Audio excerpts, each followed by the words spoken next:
Sebelum lanjut ke cerita, bagi teman-teman yang belum subscribe, silakan subscribe sekarang juga dan aktifkan lonceng notifikasi agar teman-teman tidak ketinggalan cerita terbaru dari kami. Dan tidak usah lama-lama, langsung saja kita masuk ke ceritanya. Selamat mendengarkan. Pagi itu sedang ada acara rapat di kecamatan. Beberapa perangkat desa semua berkumpul di kecamatan tersebut. Gina yang menemani suaminya juga datang ke acara rapat tersebut. Suami Gina berprofesi sebagai bawahan kepala desa. Semua berkumpul di kecamatan karena akan ada acara rapat untuk membahas masalah yang begitu penting, yaitu untuk membahas pemilihan lurah selanjutnya. Lurah yang sekarang akan diganti. Bahkan di sana juga terdapat para istri-istri para perangkat desa. Gina juga ikut berkumpul bercengkrama dengan istri-istri para perangkat desa lainnya.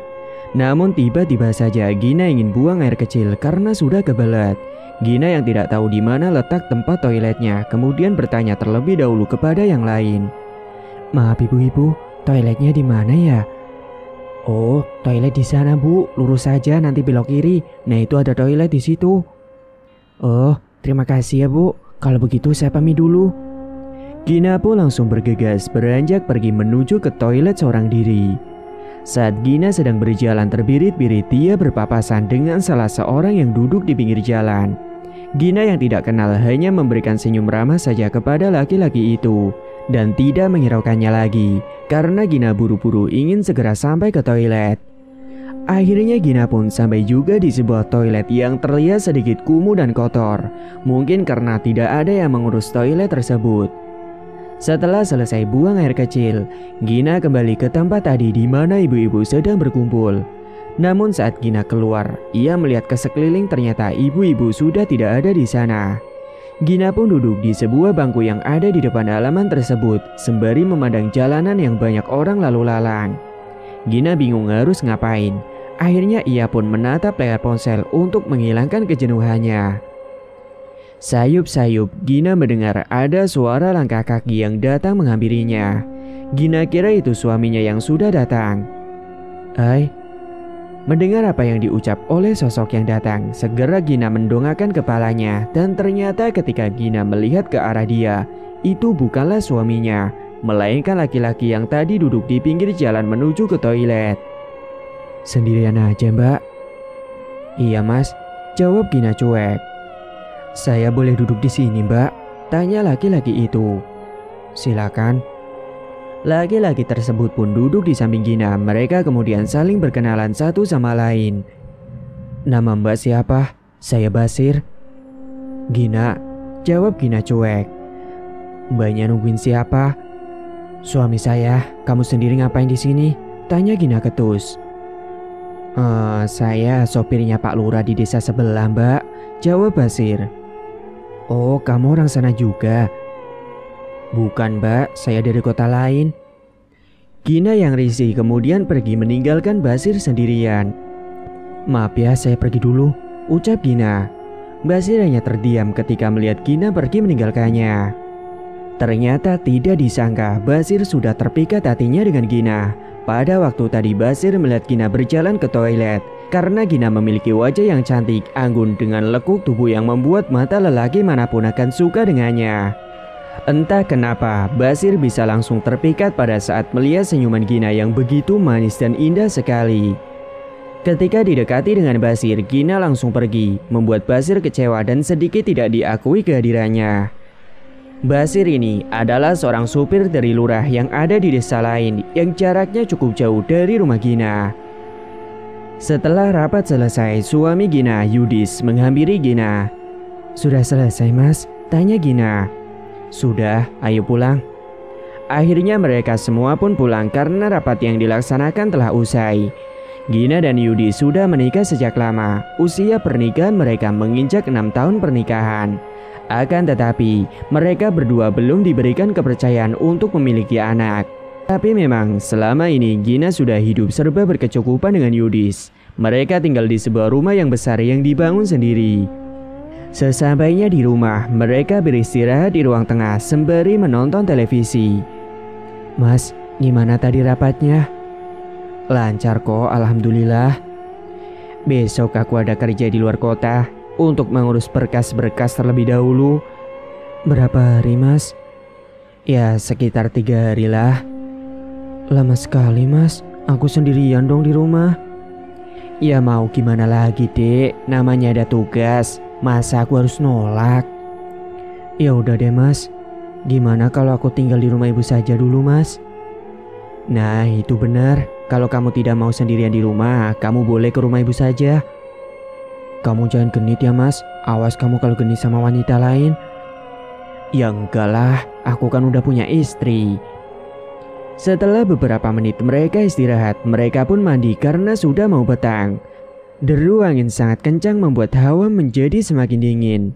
Dan malam itu disertai dengan turunnya hujan yang deras yang disertai dengan petir yang menyambar di atas langit membuat suasana malam itu menjadi sangat mencekam. Mereka berdua pun segera beranjak untuk tidur. Singkat cerita, keesokan harinya Gina membantu mengemasi pakaian Yudis untuk nanti dibawa keluar kota. Pagi sekali Gina bangun mempersiapkan semua keperluan suaminya. Setelah selesai mengemasi barang yang akan dimasukkan ke dalam koper, Gina langsung masak nasi goreng. Gina masak nasi goreng dengan telur mata sapi kesukaan suaminya. Yudis yang sedang terlelap tidur mencium aroma yang sangat harum, kemudian langsung bangun menuju ke dapur. Wah, masak apa kamu, Dek? Aromanya harum banget sampai aku bangun. Nasi goreng kesukaan kamu, Mas, sama telur ceplok. Aku mandi dulu kali ya. Iya, Mas, mending kamu mandi dulu sana. Beberapa saat kemudian Yudis selesai mandi dan langsung menghampiri Gina. Ayo, Mas, sarapan dulu. Sudah matang nih, masih panas. Dengan tergugah selera, Yudis langsung menyantap dengan lahap nasi goreng buatan Gina itu. Kamu berangkat jam berapa, Mas? Itu sudah aku siapin semua perlengkapanmu. Sebentar lagi juga aku akan berangkat, Dek. Jam 7 lah. Makasih ya, kamu sudah menyiapkan semuanya. Iya, Mas, kan sudah tugas aku sebagai istri. Singkat cerita, Yudi sudah berangkat ke kota, sedangkan Gina dia mampir ke rumah ibu untuk menginap di sana. Assalamualaikum. Waalaikumsalam.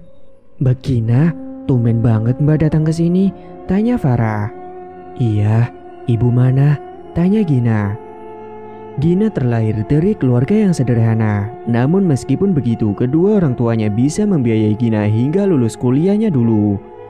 Gina memiliki 2 adik perempuan namanya Farah dan Riri.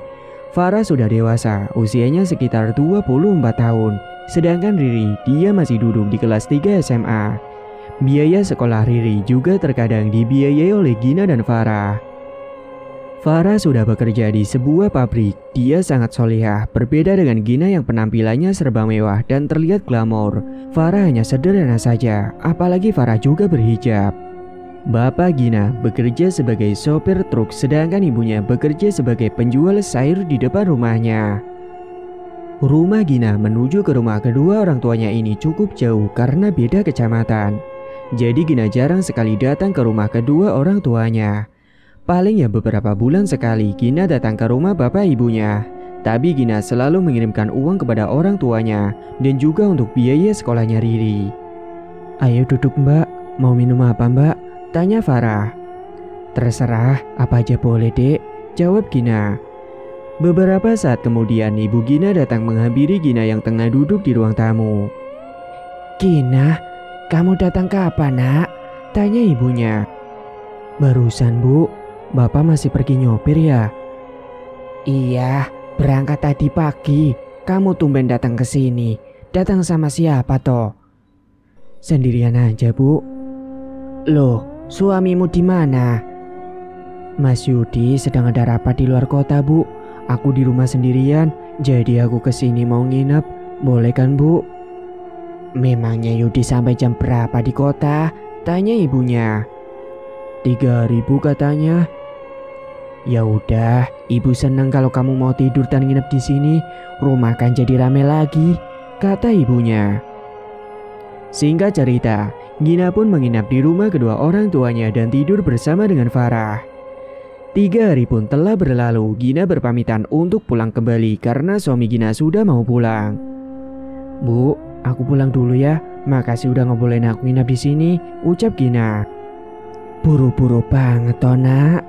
Ya pasti diperbolehkan lah nak, kamu kan anak ibu, ujar ibunya.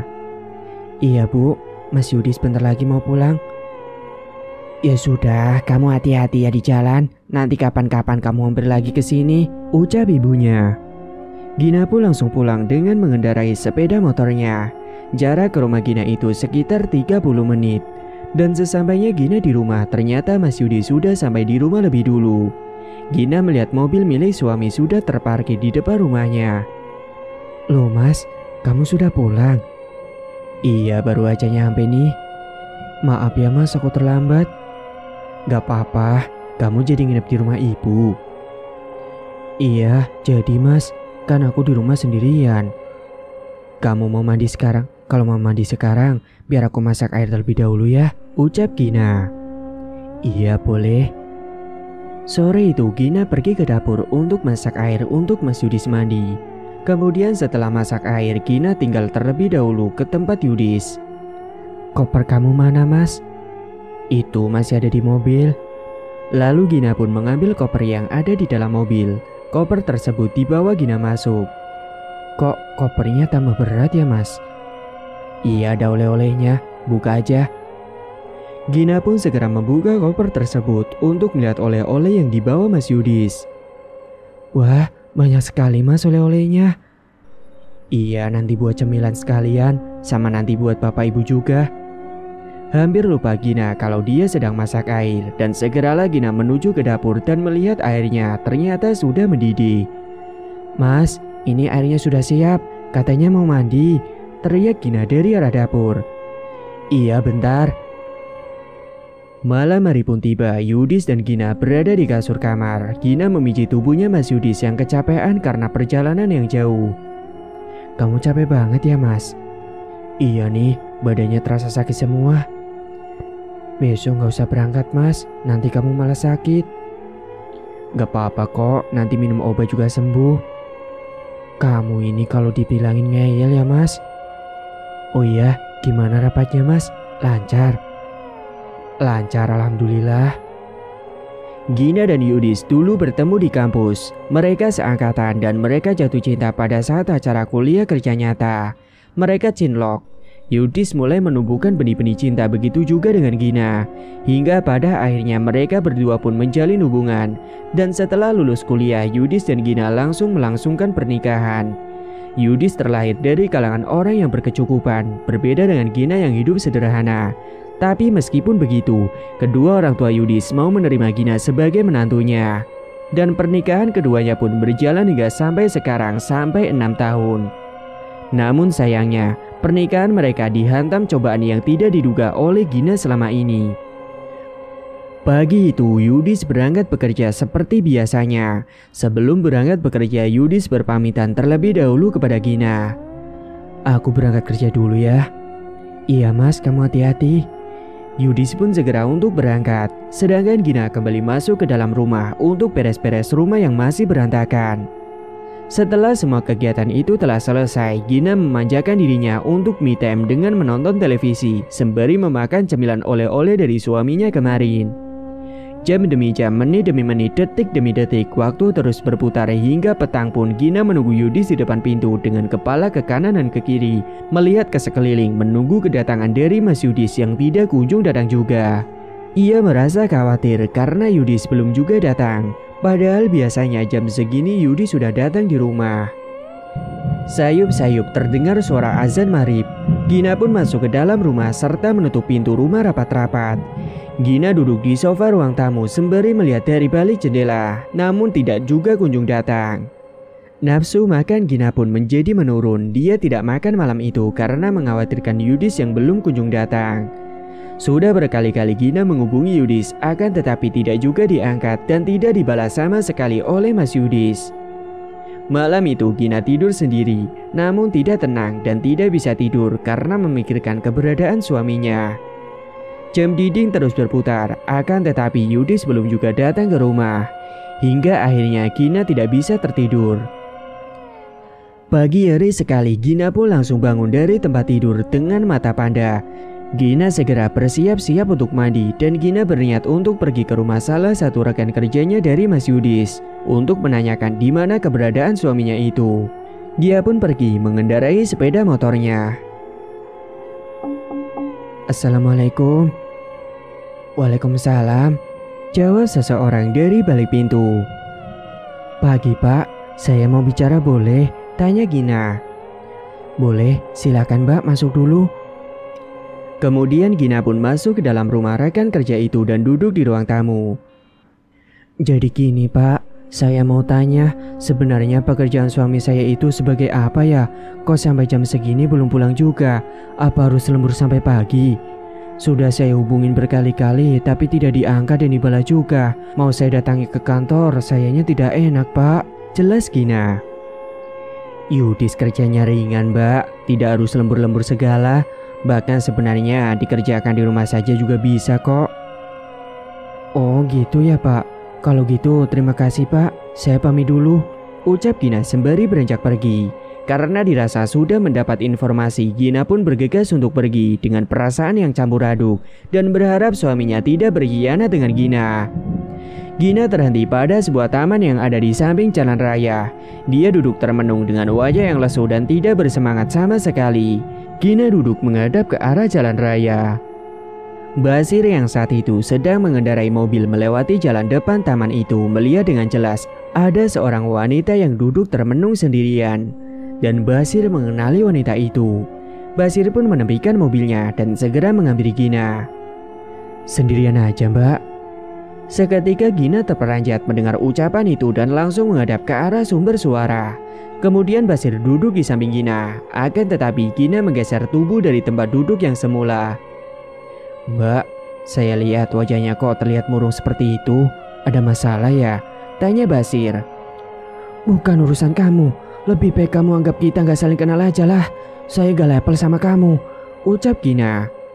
Lalu Gina beranjak pergi dari taman tersebut, sedangkan Basir masih terduduk dan hatinya bagai disayat-sayat mendengar ucapan yang dilontarkan oleh Gina, yang seakan itu merendahkan Basir sebagai seorang sopir. Kemudian dengan lesu dan rasa kecewa, Basir beranjak kembali ke dalam mobil untuk pergi menjemput Pak Lurah.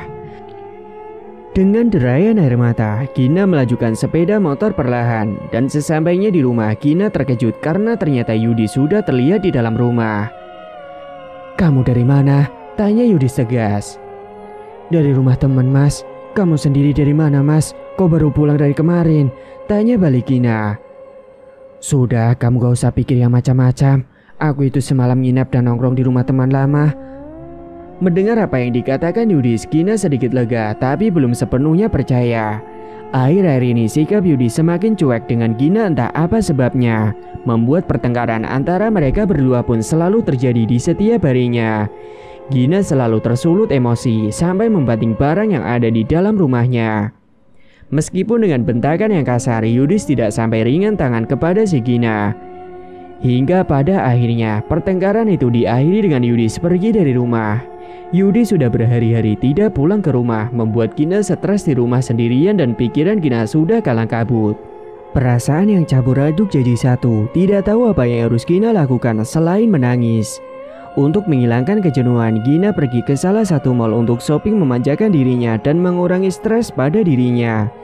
Gina datang sendirian ke mal tersebut. Saat Gina sedang memilih baju, tiba-tiba saja mata Gina tertuju kepada seseorang yang Gina kenal sedang berjalan di koridor mal. Gina memutuskan untuk menghentikan aktivitas memilih bajunya itu, lalu menghampiri orang yang Gina kenal. Dan betapa terkejutnya Gina ketika mengetahui bahwa laki-laki tersebut adalah suaminya yang sedang berjalan bermesraan berdua merangkul wanita lain. Hati Gina sangat tersayat, sakit sekali rasanya melihat suami telah berkhianat dengan wanita idaman lain. Gina pun mencoba berjalan mendekati Yudis dan perempuan laknat itu. Dan tiba-tiba saja sebuah tamparan keras melayang pada pipi Yudis sehingga berwarna merah. Tega kamu ya Mas? Dia siapa Mas? Tanya Gina. Gina, aku bisa jelasin dek, ucap Yudis yang tergagap. Namun Gina langsung beranjak pergi meninggalkan mereka berdua tanpa sepatah kata pun. Yudis yang tidak tahu malu sudah ketahuan selingkuh, bukannya mengejar istrinya, tapi malah memilih wanita itu. Begitu sakit dan hancurnya hati Gina ketika melihat di depan kedua matanya sendiri bahwa suaminya telah berkhianat. Gina di rumah menunggu di ruang tamu dengan air mata yang terus bercucuran. Mukanya mendapatkan kesenangan ketika Gina pergi ke mall, tapi malah penderitaan dan sakit hati yang dirasakan oleh Gina. Sekitar 1 jam Yudis akhirnya pulang dan duduk di samping Gina untuk membicarakan hal yang tadi Gina lihat. Dek, aku minta maaf, aku hilaf. Aku janji tidak akan mengulangi kesalahan itu lagi. Aku mohon kamu maafin aku ya. Kita kembali lagi dari awal, ucap Yudis. Aku sudah meninggalkan dia, Dek. Aku mau memperbaiki hubungan kita, tambah Yudis. Dengan hati yang keraguan dan masih penuh bimbang, Gina menjawab. Aku mau Mas melanjutkan hubungan ini. Asal kamu janji tidak akan mengulangi hal itu lagi, ucap Gina. Iya, aku janji, jawab Yudis sembari memeluk tubuh Gina. Singkat cerita, beberapa bulan kemudian Gina dinyatakan oleh dokter kalau Gina tengah hamil anak pertamanya. Kabar gembira itu datang kepada sepasang suami istri yang telah lama menginginkan buah hati. Gina dan Yudis semakin harmonis hubungannya karena Yudis begitu perhatian kepada Gina setelah Gina hamil. Semua keinginan dari jabang bayi selalu Yudis turuti. Hingga pada usia kehamilan Gina sudah beranjak pada 5 bulan kehamilan, Gina dan Yudis berencana untuk pergi ke sebuah toko perlengkapan anak. Gina akan belanja perlengkapan bayinya nanti ketika ia lahir. Mereka akhirnya pergi ke toko perlengkapan bayi dan di sana Gina sangat bahagia melihat baju-baju bayi yang lucu-lucu dan imut-imut sekali. Namun saat Gina keluar dari depan toko tersebut, Yudis sedang izin ke toilet. Gina melihat ada Basir sopir lurah. Ternyata Basir mengantarkan ibu lurah yang sama-sama sedang hamil dan sedang belanja keperluan bayi nanti untuk anak keempatnya. Begina, apa kabar Mbak? Tanya Basir. Namun Gina terlihat cuek dengan Basir dan jawabannya juga sangat cuek. Baik, jawab Gina ketus. Beli perlengkapan bayi juga ya Mbak? Tanya Basir lagi. Iya. Kan sudah saya peringatkan kalau kamu itu jangan dekat-dekat dengan aku lagi. Anggap aja kita tidak saling kenal, ucap Gina. Namun Basir hanya tersenyum ramah kepada Gina seperti ada maksud tertentu. Beberapa saat kemudian Yudis datang menghampiri Gina. Ayo Dek. Mari Mas, timpal Yudis kepada Basir. Basir pun menanggapi ucapan dari Yudis. Gina dan Yudis pun kembali masuk ke dalam mobil dan langsung pergi pulang ke rumah. Siapa tadi Dek? Itu sopirnya lurah desa sebelah lo Mas, ucap Gina. Oh, ngapain dia kok sama kamu? Gak tahu Mas, cuma nanya-nanya doang sih. Seiring berjalannya waktu, Basir yang sudah sakit hati dengan Gina, dia pun memutuskan untuk pulang kampung ke kotanya. Basir menemui kakak dari kakeknya yang usianya sekitar 70 tahun ke atas. Namanya Ki Jampang. Ki Jampang ini merupakan ahli supranatural. Basir menemui Ki Jampang karena ada keperluan yang sangat penting sekali. Letak rumah Ki Jampang di rumah Basir cukup jauh, sekitar 1 jam perjalanan. Dan sesampainya di depan rumah yang terlihat asri, banyak tanaman dan perbukitan yang indah sejuk, Basir langsung menyambangi rumah Ki Jampang yang terbuat dari bambu namun sangat rapi sekali. Permisi. Iya bentar, saut Ki Jampang dari balik pintu. Basir, silakan masuk nak. Jalannya Ki Jampang ini sudah membungkuk dan menggunakan sebuah tongkat. Basir kemudian duduk di kursi yang terbuat dari kayu. Ada keperluan apa kamu datang ke sini nak? Jadi gini Ki, saya cinta dengan seseorang, tapi dia sangat cuek sama saya. Saya ingin memikat hatinya agar bertekuk lutut dengan saya dan tergila-gila sama saya Ki. Gampang itu, tapi kamu harus melakukan beberapa ritual terlebih dahulu sebelum melakukan ajian pelet ini. Pelet ini dinamakan pelet setan koper. Ritual apa Ki? Kamu harus melakukan beberapa tirakat terlebih dahulu dengan berpuasa muti selama 7 hari 7 malam dan dimulai pada hari Senin Kliwon, serta dilanjut dengan puasa pati geni selama sehari semalam. Terang Ki Jampang. Maksudnya gimana Ki? Puasa muti itu kamu tidak boleh makan dan minum dengan makanan yang berwarna atau berasa.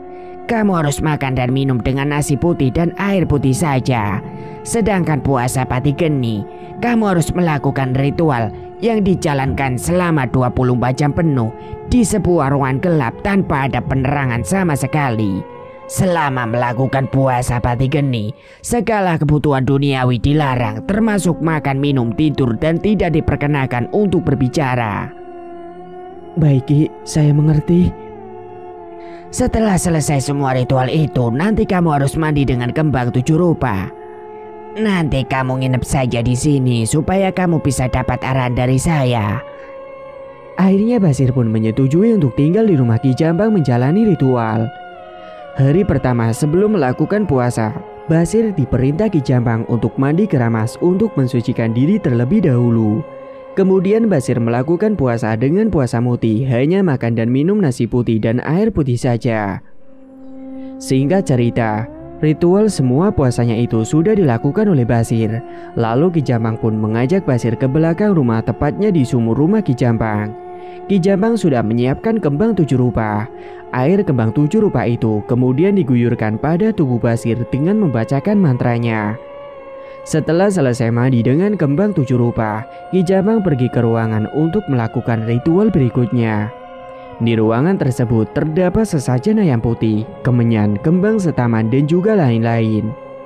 Lalu Basir pun duduk di hadapannya Ki Jambang untuk melihat Ki Jambang melakukan ritual. Kemenyan pun mulai dibakar oleh Ki Jambang. Lalu Ki Jambang merapalkan mantranya dengan mulut yang terus berkomat kamit.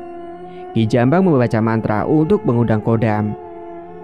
Yang moyo sir tumeka, ono mai podo tarip-tarip kijing kang tumacep, setan koper sira tumeka sun anduwe gawe. Hembusan angin datang menghampiri ke dalam ruangan tersebut. Basir pun merinding dibuatnya. Setelah merasa kodam itu sudah datang, Ki Jambang merapalkan kembali mantra untuk mengirim kodam tersebut kepada target nama yang ditujukan. Sun mata aji kusin setan koper, kang katempukun karbone sing siro Gina binti Warjo, walak-wali ing jantung atine, krek-krek sikile yang ketemu turu tangekno, yang ketemu tangi jagakno, yang ketemu jago ngadekno, turut katut lutut sakarapku. Setelah ritual itu selesai, Basir diberikan mantra untuk nanti ketika Basir bertemu dengan Gina untuk dibacakan mantra itu. Basir pun berpamitan kepada Ki Jambang karena dirasa semua ritual tersebut sudah dilaksanakan. Singkat cerita, kehamilan Gina semakin membesar, perut sudah terlihat mau meledak. Hari itu Farah dan ibunya Gina datang ke rumah Gina untuk melihat keadaan Gina. "Assalamualaikum," ucap Farah dan ibunya. "Waalaikumsalam, Ibu, Farah, silakan masuk." Tanpa lama-lama Farah dan ibunya pun masuk dan duduk di ruang tamu. "Gimana kehamilan kamu, Nak? Sehat kan?" tanya ibunya. "Sehat, Bu, alhamdulillah. Tumben banget Ibu sama Farah datang ke sini. Ada apa?" "Iya, mau nengokin kamu lah, Nak. Mau tahu keadaan kamu dan juga mau main," ucap ibunya. "Oh iya, Mbak. Aku mau kasih tahu sama Mbak kalau aku sebulan lagi mau lamaran, Mbak," ucap Farah. "Wah, sama siapa Farah?" "Sama anaknya seorang pengurus pondok pesantren, Mbak," jawab Farah. "Syukurlah kalau begitu, kamu tidak akan sendiri lagi. Nanti aku kenalin ya Mbak ke sini kapan-kapan," ucap Farah. "Iya Far, siap." "Oh iya, Ibu sama Farah mau minum apa?" "Apa aja, Nak, boleh." Gina pun pergi menuju ke dapur untuk mengambilkan minuman untuk Farah dan ibunya. Beberapa saat kemudian Gina pun datang dengan membawakan minuman dan beberapa camilan. "Silakan diminum." "Terima kasih ya, Nak. Suami kamu di mana?" "Masih kerja, Bu." "Oh iya, Ibu lupa. Maklum sudah tua." Mereka pun saling bercengkrama satu sama lain. Adik Gina yang terakhir tidak ikut karena masih sekolah. Singkat cerita, suatu ketika ada acara rapat di kantor Yudis. Tak lupa Gina pun diajak meskipun sudah hamil besar.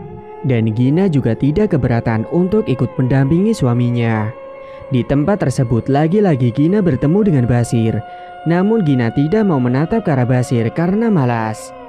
Dan entah kenapa saat Gina sedang duduk di depan kantor sendirian, tiba-tiba saja Basir menghampirinya.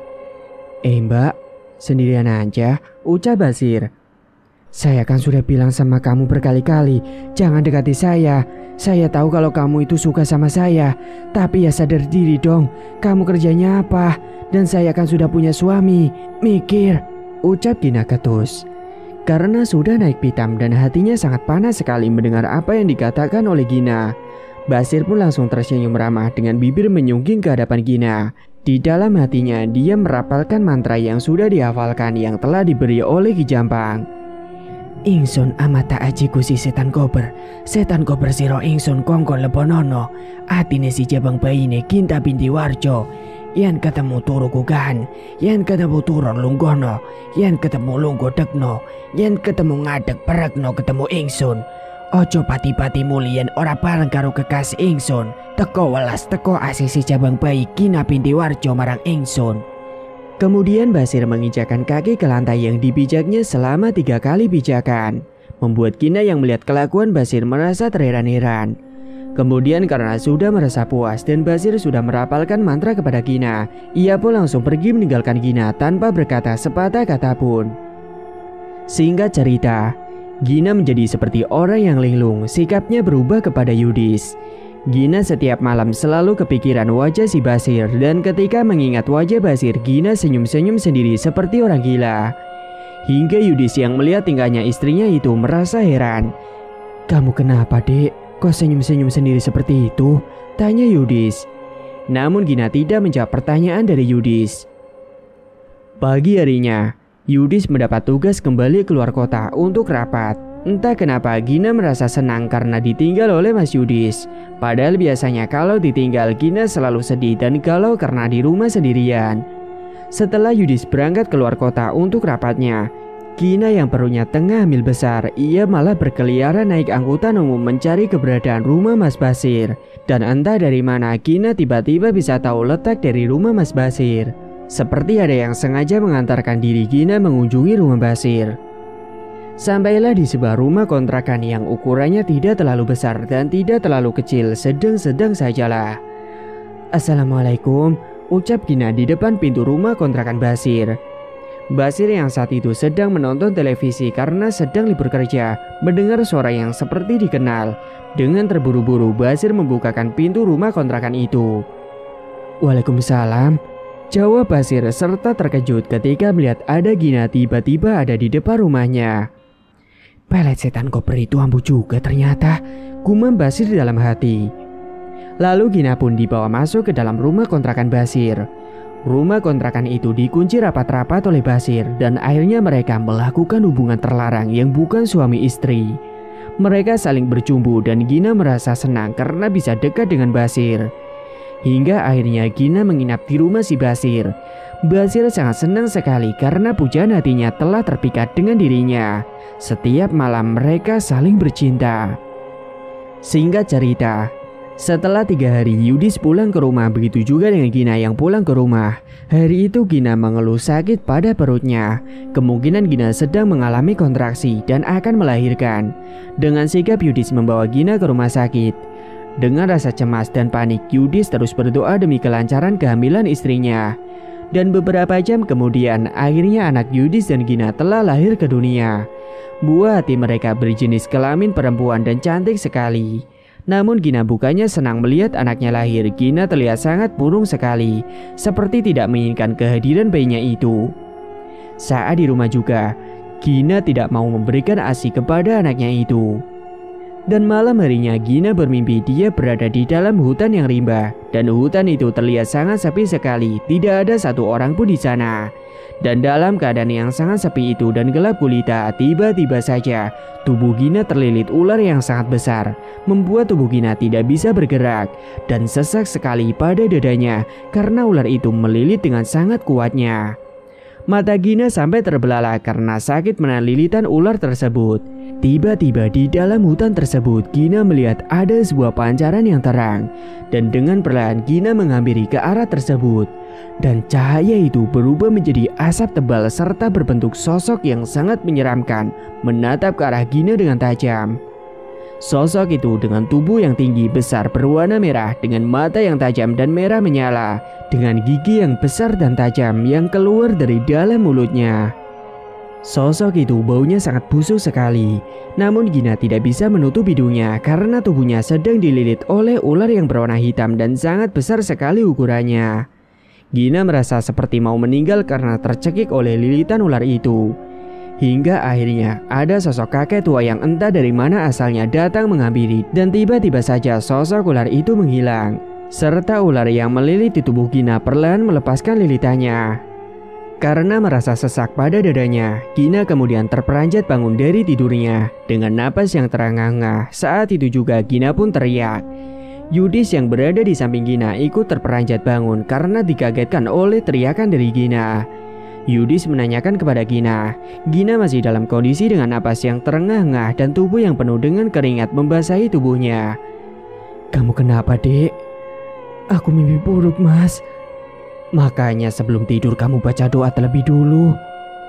"Iya, Mas. Tadi soalnya aku kecapean, jadi tidur dengan sendirinya."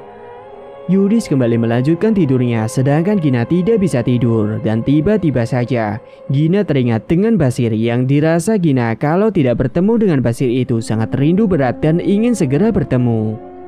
Dan malam itu juga Gina terus terbayang dengan wajah si Basir yang baginya saat ini Basir adalah laki-laki yang tampan dan juga berwibawa. Singkat cerita, keesokan harinya tiba-tiba ada Farah dengan calon suaminya datang ke rumah Gina beserta dengan ibu dan bapak Gina. Mereka datang untuk menjenguk anak dari Gina yang baru berusia sebulan. "Ini Mbak, ada bingkisan untuk Dedek," ucap Farah. "Makasih ya Farah." Lalu ibunya Gina juga sama memberikan bingkisan kepada Gina.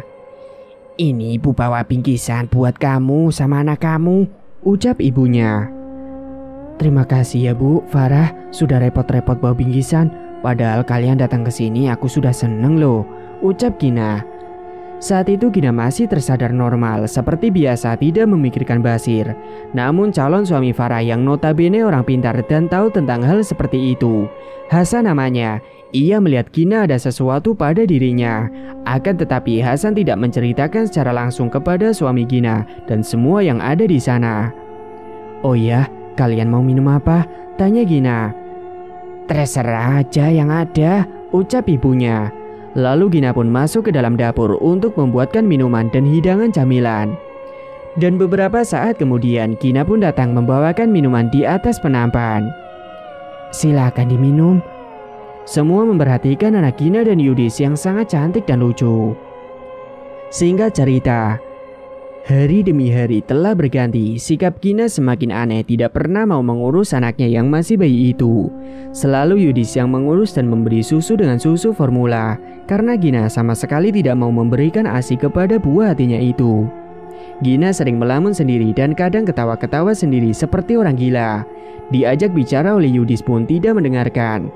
Gina selalu memikirkan Basir sampai Gina tidak bisa tidur dan juga Gina tidak pernah membereskan rumah yang sudah berantakan. Kerjanya cuma bermalas-malasan dengan tubuhnya yang tidak terurus. Pagi itu, saat Yudis habis mandi, dia terkejut melihat anaknya sendirian di atas kasur, tidak ada yang menjaga. Padahal tadi waktu Yudis mau mandi, ada Gina yang di sampingnya. Sontak Yudis mencari ke sana kemari keberadaan Gina. "Gina, Gin, kamu di mana?" teriak Yudis sembari menggendong anaknya. Dia sudah berkeliling seluruh rumah. Namun Yudis tidak menemukan juga batang hidung Gina. Gina ternyata sudah pergi ke rumah kontrakan Basir untuk mencari Basir. Gina berjalan kaki benar-benar seperti orang gila. Sampai semua orang yang lewat menatap ke arah Gina. Dan sesampainya di rumah Basir, Gina mengetuk-ngetuk pintu rumah kontrakan yang tertutup. "Basir, Basir, di mana kamu?" Bahkan dia terus menggebrak-gebrak pintunya. Namun ternyata di dalam rumah kontrakan tersebut tidak ada siapa-siapa. Gina menunggu di depan rumah kontrakan Basir sembari senyum-senyum sendiri dan membayangkan wajah Basir yang tampan sekali. Ya aslinya tidak tampan seperti yang dibayangkan, karena itu hanyalah efek dari pelet yang dilancarkan oleh Basir. Bahkan Gina sudah menunggu berhari-hari di depan rumah kontrakan Basir. Yudis yang kesana kemari mencari keberadaan Gina ke beberapa tetangga tetap tidak ada yang tahu. Akhirnya Yudis memutuskan untuk pergi ke rumah kedua orang tua Gina. Dan kebetulan di dalam rumah kedua orang tua Gina, banyak orang yang ternyata sedang mempersiapkan persiapan untuk acara lamaran Farah dan Hasan. Di sana juga terdapat Hasan yang tengah terduduk. "Assalamualaikum." "Waalaikumsalam," jawab serentak yang ada di dalam. "Yudis, ada apa nak? Kenapa kamu bawa anakmu yang masih bayi ke sini? Gina di mana?" cecar ibunya. Kemudian Yudis duduk dan menceritakan semuanya yang terjadi. "Gina akhir-akhir ini berubah, Bu. Dia tidak peduli dengan anaknya sama sekali. Bahkan susu yang berikan kepada anakku pakai susu formula, Bu. Sudah 3 hari ini Gina tidak pulang ke rumah," jelas Yudis. "Astagfirullah," ucap semuanya. Lalu Hasan menceritakan kepada Yudis kalau dia sebenarnya tahu dengan apa yang dialami oleh Gina. "Sebenarnya waktu itu saat melihat Mbak Gina, memang ada sesuatu, Mas. Mbak Gina sepertinya telah terkena guna-guna dari seseorang," ucap Hasan. Akhirnya semua sepakat untuk mencarikan keberadaan Gina di sepanjang jalan yang ditelusuri. Sedangkan anak Yudis dititipkan kepada ibunya Gina. Saat Yudis mencari, ada salah satu bapak-bapak di samping jalan. Kebetulan bapak-bapak itu adalah tetangga Yudis. "Maaf Pak, Bapak lihat Gina nggak?" tanya Yudis. "Gina? Saya lihat Mas. Kemarin saya lihat dia ada di pos ronda desa sebelah waktu saya habis pulang kerja. Seperti orang gila, rambutnya acak-acakan, bahkan pakaiannya juga lusuh," jelas bapak itu. "Kalau begitu terima kasih ya Pak." Yudis pun segera pergi ke pos ronda yang sudah diberitahu oleh tetangganya itu. Dan ternyata benar ada seorang wanita dengan rambut acak-acakan dengan pakaian lusuh tertidur di pos ronda. Yudis dan Hasan menghampiri Gina. Lalu Gina melihat Yudis seperti linglung dan tidak mengenalinya. Yudis memaksa Gina untuk ikut pulang. Ternyata Basir telah pulang kampung. Maka dari itu Gina menjadi gila karena tidak dapat bertemu dengan Basir, laki-laki yang selalu terbayang dalam benak dan pikirannya. Sesampainya di rumah, Hasan pamit terlebih dahulu untuk memanggilkan pengurus pondok yang nantinya akan membantu Gina dengan melakukan ruqyah syariah. Singkat cerita, beberapa saat kemudian Hasan dan pengurus pondok tersebut yang bernama Pak Mansur datang untuk melakukan proses ruqyah. Gina masih sama keadaannya, tetap ketawa-ketawa sendiri, kadang menangis. Yudis yang melihat keadaan Gina turut prihatin. Kemudian Gina langsung dibacakan amalan-amalan oleh Pak Mansur dan juga Hasan untuk mengeluarkan kodam yang ada di dalam tubuh Gina. Dengan memegangi kepala Gina, Pak Mansur terus membacakan amalan-amalan itu. Gina memberontak dengan terus memanggil-manggil nama pelaku yang mengirimkan pelet tersebut. Dengan mata yang melotot dan tubuh Gina yang bergetar-getar, Gina pun berteriak. Dia berteriak berulang kali memanggil nama si Basir. Saat itu juga tubuh Gina telah dipengaruhi oleh kodam yang ada di dalam tubuhnya. Dengan semakin kencang dan keras, Pak Mansur membacakan amalan tersebut tepat di telinga Gina. Gina terus memberontak, tubuhnya semakin kejang-kejang. "Bismillahirrahmanirrahim. Allahu Akbar. Allahu Akbar." Seketika tubuh Gina jatuh terkapar ke lantai dan pingsan. Lalu Pak Mansur kembali membacakan ayat-ayat suci Al-Quran dengan diiringi oleh Hasan. Setelah selesai, Pak Mansur meminta segelas air putih. "Tolong saya minta segelas air putih, tolong siapkan," ucap Pak Mansur. Kemudian dengan sigap Yudis mengambilkan segelas air putih ke dapur untuk diberikan kepada Pak Mansur. "Ini Pak." Kemudian segelas air putih tersebut lalu Pak Mansur bacakan dengan ayat-ayat suci Al-Quran. Tidak hanya itu, Pak Mansur juga memerintahkan untuk salah satu menyiapkan air dari perasan beras lalu diletakkan ke dalam baskom. Farah yang juga ada di sana, dia segera mencuci beras, lalu air dari beras itu Farah letakkan ke dalam baskom. Setelah selesai, Farah langsung berikan kepada Pak Mansur. Air perasan beras itu langsung didoakan oleh Pak Mansur. Dan beberapa saat kemudian, Gina akhirnya sadar juga. Kemudian air perasan beras itu dibasuhkan ke atas rambut si Gina. Dengan Pak Mansur terus membacakan doa-doa. Setelah selesai, air perasan beras itu dibasuhkan pada rambut Gina. Lalu segelas air putih yang sudah didoakan tadi diberikan kepada Gina untuk diminum. "Ini silakan diminum. Gina meneguk segelas air putih itu perlahan sampai habis. Alhamdulillah, insya Allah pelet yang dikirimkan seseorang tersebut sudah hilang, ucap Pak Mansur. Dan sekarang Gina kembali normal seperti dulu lagi. Sekarang Gina sudah berhijab dan menjadi istri serta ibu yang lebih baik lagi. Hingga tiba di mana hari lamaran Farah dan Hasan, Gina, Yudi serta anak-anaknya datang ke acara lamaran Farah dan Hasan. Acara tersebut berjalan dengan lancar tanpa ada halangan suatu apapun. Setelah acara lamaran itu selesai, hari berikutnya Yudis ingin mencari tahu siapa Basir itu. Yudis mencari tanpa izin terlebih dahulu kepada Gina. Yudis pergi secara diam-diam. Yudis pertama kali datang ke rumah lurah tempat Basir bekerja sebagai sopir. Kebetulan Yudis kenal dengan lurah tersebut. Yudis meminta alamat kontrakan dari Basir.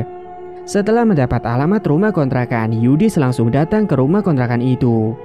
Namun saat Yudis ke sana, terlihat rumahnya tertutup rapat. Ada salah satu tetangga yang menghampiri Yudis.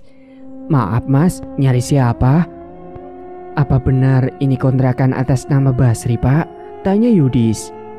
Benar mas, tapi sekarang Basir sudah kembali ke kota lamanya, tidak lagi tinggal di sini. Yudis pun akhirnya kembali pulang ke rumah lurah tersebut untuk meminta alamat rumah Basir yang ada di kotanya. Dan akhirnya Yudis pun mendapatkan alamat dari rumahnya Basir. Kemudian dengan segera, ia pun pergi menggunakan mobilnya pergi menuju ke kota Basir tinggal. Namun sesampainya di kota Basir dan di desa Basir, Yudis kebingungan karena tidak tahu di mana rumah Basir. Akhirnya Yudis menanyakan kepada warga sekitar. Permisi, mau tanya rumahnya Basir di mana ya pak? Oh, rumahnya Mas Basir, itu ada di pojok gang paling ujung mas, ucap bapak itu sembari menunjuk ke arah Dena yang ditunjuk. Oh, terima kasih ya pak. Kalau begitu saya pamit dulu. Terima kasih banyak. Yudis menghidupkan kembali mesin mobil dan berjalan menuju ke rumah Basir yang sudah ditunjukkan oleh bapak tadi. Yudis sampai di rumah Basir saat sore hari. Terlihat di depan rumah ada seorang perempuan yang tengah menyapu. Assalamualaikum, ucap Yudis. Waalaikumsalam, nyari siapa mas? Tanya wanita itu. Apa benar ini rumah Basir? Saya mau bertemu dengan Basir, ucap Yudis terang-terangan. Iya benar mas, silakan masuk ke dalam. Yudis pun diantarkan masuk ke dalam rumah itu dan diantar masuk ke dalam kamar Basir. Yudis terkejut ketika melihat Basir yang matanya melotot dan mulutnya yang menganga, serta tubuhnya yang bau busuk. Basir ini kenapa bu? Tanya Yudis kepada ibunya Basir. Basir ini sudah 3 hari ini dia telah mengalami sakaratul maut. Sudah didoakan dengan beberapa orang pintar, namun katanya Basir tidak bisa disembuhkan, jelas ibu Basir sembari meneteskan air mata. Rasa dendam yang ada di dalam diri Yudis seketika melebur ketika melihat keadaan Basir yang sangat memprihatinkan. Yudis pun mendekat ke arah Basir. Dan Basir seperti tahu ada orang yang datang dan Basir tahu kalau itu adalah suami dari Gina. Basir meneteskan air matanya namun tidak bisa bicara sama sekali. Akhirnya dendam yang melekat dalam diri Yudis perlahan Yudis dapat menerima dan memaafkan si Basir. Saya sudah maafkan kamu. Istri saya juga pasti sudah memaafkan kamu. Semoga kamu cepat sembuh ya, ucap Yudis di telinga si Basir.